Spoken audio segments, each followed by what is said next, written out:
राजा शांतनु और देवी गंगा की पौराणिक कथा। स्वर्गलोक की पावन वायु में एक समय राजा महाभिष और देवी गंगा का तेज चमकता था। दोनों दिव्य लोक में वास करते थे, जहाँ देवताओं और ऋषियों की सभा लगती थी। वहाँ कोई दुख नहीं था, कोई मृत्यु नहीं, केवल आनंद और प्रकाश का राज्य था। गंगा, जो त्रिलोकी की पावन नदी के रूप में जानी जाती है, स्वर्ग में एक दिव्य नारी के रूप में निवास करती थी। महाभिष, जो इक्ष्वाकु वंश के एक महान यशस्वी राजा थे, उन्होंने पृथ्वी पर अनेक यज्ञ और दान किए थे।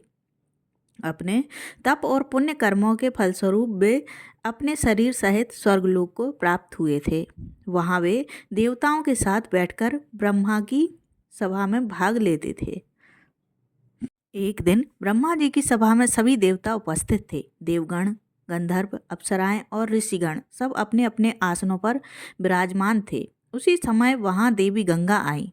उनके वस्त्र इतने सूक्ष्म थे कि वायु के हल्के झोंके से वे तन से कुछ हट गए। सभा में उपस्थित सभी देवता लज्जा से अपने सिर झुका लिए, परंतु राजा महाभिष ने गंगा की ओर देखा और उनके सौंदर्य में मोहित होकर अपने नेत्र नहीं झुका सके। यह दृश्य देखकर ब्रह्मा क्रोधित हो उठे। उन्होंने कहा, महाभिष, तुमने स्वर्गलोक की मर्यादा का उल्लंघन किया है। जहाँ देवता भी दृष्टि झुका लेते हैं, वहाँ तुमने अपनी दृष्टि गंगा पर डाली। इसलिए मैं तुम्हें शाप देता हूँ कि तुम्हें मृत्युलोक में जन्म लेना होगा। गंगा यह सब सुन रही थीं। उनके हृदय में भी हल्का कंपन हुआ, क्योंकि वे जानती थीं कि इस शाप से महाभिष का दिव्य जीवन समाप्त हो जाएगा। ब्रह्मा ने गंगा की ओर देखा और कहा, गंगा, तुम भी वायु के कारण इस अनुचित स्थिति में आई, इसलिए तुम भी मृत्युलोक में जन्म लेकर अपने कर्म का प्रायश्चित करोगी। दोनों देवताओं के शाप से बंध गए, लेकिन ब्रह्मा ने साथ ही यह वरदान भी दिया कि जब तक उनका पाप समाप्त नहीं होगा, तब तक वे मानव रूप में रहेंगे और एक दूसरे के संपर्क में आकर ही अपने शाप से मुक्त होंगे। समय बीता और मृत्युलोक में हस्तिनापुर के राजा प्रतीप का जन्म हुआ। वह कौरव वंश के महान राजा थे, धर्मनिष्ठ, बुद्धिमान और तपस्वी। एक दिन वे गंगा तट पर तपस्या में लीन थे। उनके चारों ओर नीरवता थी, केवल नदी की कलकल ध्वनि गूंज रही थी। उसी समय जल से एक दिव्य नारी प्रकट हुई। वह स्वयं देवी गंगा थी। उनके वस्त्र सफ़ेद कमल की तरह थे। उनके केसों से जल की बूंदें झर रही थीं और उनका रूप ऐसा था मानो स्वयं चंद्रमा की छाया उतर आई हो। वे धीरे धीरे चलकर प्रतीप के समीप आईं और उनके दाहिने जंघा पर बैठ गईं। राजा प्रतीप ने आंखें खोली और आश्चर्यचकित होकर पूछा, देवी, आप कौन हैं और इस प्रकार मेरे दाहिने जंघा पर क्यों विराजमान हुई हैं? गंगा ने मधुर स्वर में उत्तर दिया, हे कौरववंशी राजन, मैं आपको पति के रूप में चाहती हूँ। प्रतीप मुस्कुराए और शांत स्वर में बोले, देवी, शास्त्रों में कहा गया है कि पुरुष के बाएं जंघा पर पत्नी का स्थान होता है, जबकि दाहिने जंघा पर पुत्र, पुत्रवधू या कन्या का। तुम मेरे दाहिने जंघा पर बैठी हो, अतः तुम मेरी पत्नी नहीं बल्कि मेरे पुत्र की पत्नी बनने योग्य हो। गंगा ने यह सुनकर सिर झुका लिया और बोली, जैसा आप कहें राजन, मैं आपके पुत्र की प्रतीक्षा करूंगी और जब वह बड़ा होगा तब मैं उसकी पत्नी बनूंगी। इतना कहकर वे नदी में विलीन हो गईं। कुछ समय पश्चात राजा प्रतीप के घर पुत्र जन्मा। उसका नाम रखा गया शांतनु। शांतनु बड़े हुए तो अपने पिता की तरह तेजस्वी और पराक्रमी बने। जब वे युवावस्था को प्राप्त हुए तब राजा प्रतीप ने उन्हें बुलाकर कहा, बेटा, जब तुम छोटे थे तब एक दिव्य नारी गंगा तट पर मुझसे मिलने आई थी। मैंने उसे वचन दिया था कि वह तुम्हारी पत्नी बनेगी। अब समय आ गया है कि तुम उस वचन को पूरा करो।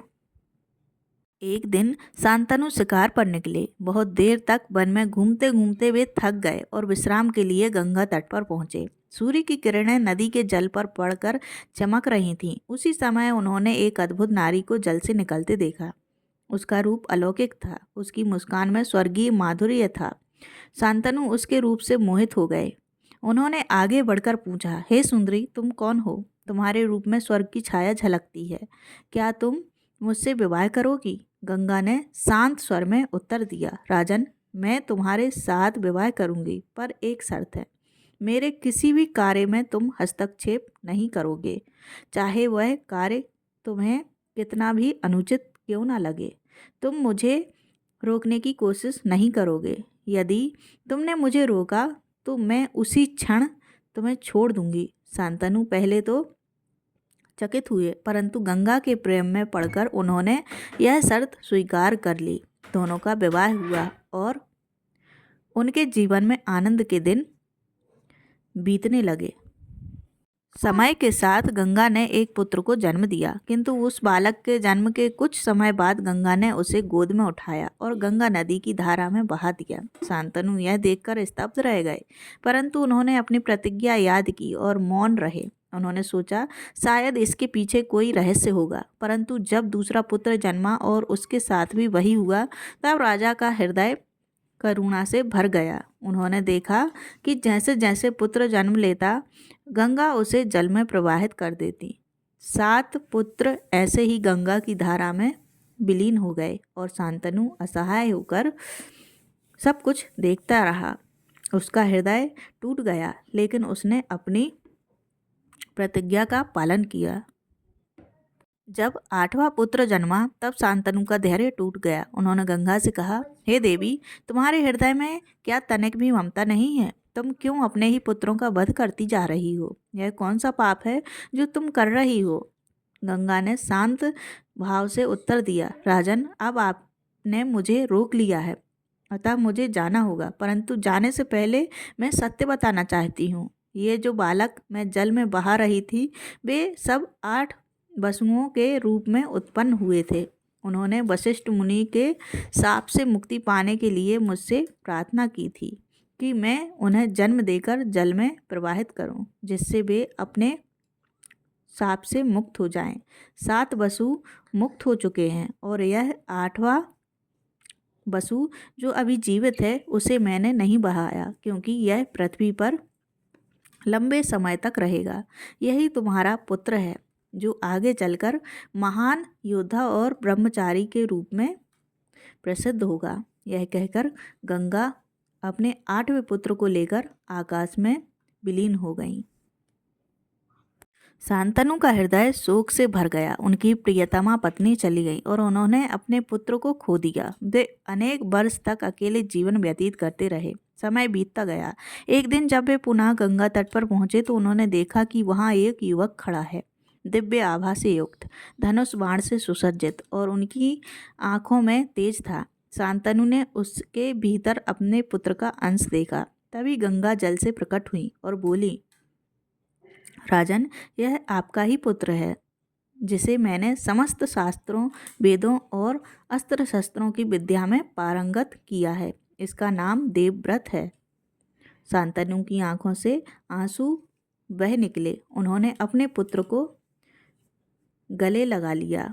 गंगा ने कहा, अब मेरा कार्य पूर्ण हो गया है। यह पुत्र आपके वंश का रक्षक बनेगा। इसे मैं आपको सौंपती हूँ। इतना कहकर देवी गंगा पुनः अपनी धारा में विलीन हो गईं। राजा शांतनु ने देवव्रत को हस्तिनापुर लेकर आए और उसे युवराज घोषित कर दिया। देवव्रत ने अपने जीवन में ब्रह्मचर्य का व्रत धारण किया और आगे चलकर भीष्म के नाम से प्रसिद्ध हुए। उनका नाम सुनते ही हर कोई श्रद्धा से नतमस्तक होता है। वे सत्य, धर्म और प्रतिज्ञा के प्रतीक बन गए। इस प्रकार गंगा और शांतनु की यह कथा न केवल प्रेम और वचन की कहानी है, बल्कि यह त्याग, शाप, वरदान और नियति की भी कथा है। ब्रह्मा के शाप से आरंभ हुई यह कथा हमें यह सिखाती है कि देवता भी कर्म के बंधन से मुक्त नहीं है और मनुष्य हो या देवता, अपने कर्म का फल अवश्य भोगता है। गंगा ने अपने वचन को निभाया, शांतनु ने अपने प्रेम को और भीष्म ने अपनी प्रतिज्ञा को। तीनों की इस पवित्र गाथा में ही महाभारत की नींव रखी गई है, क्योंकि भीष्म के व्रत ने ही आगे चलकर उस युद्ध का रूप लिया जिसने पूरे आर्यवर्त का स्वरूप बदल दिया। तो दोस्तों, आपको यह कथा कैसी लगी कृपया कमेंट करके ज़रूर बताएं। वीडियो पसंद आया हो तो लाइक करें, चैनल को सब्सक्राइब करना ना भूलें। धन्यवाद। जय श्री कृष्ण। जय श्री कृष्ण।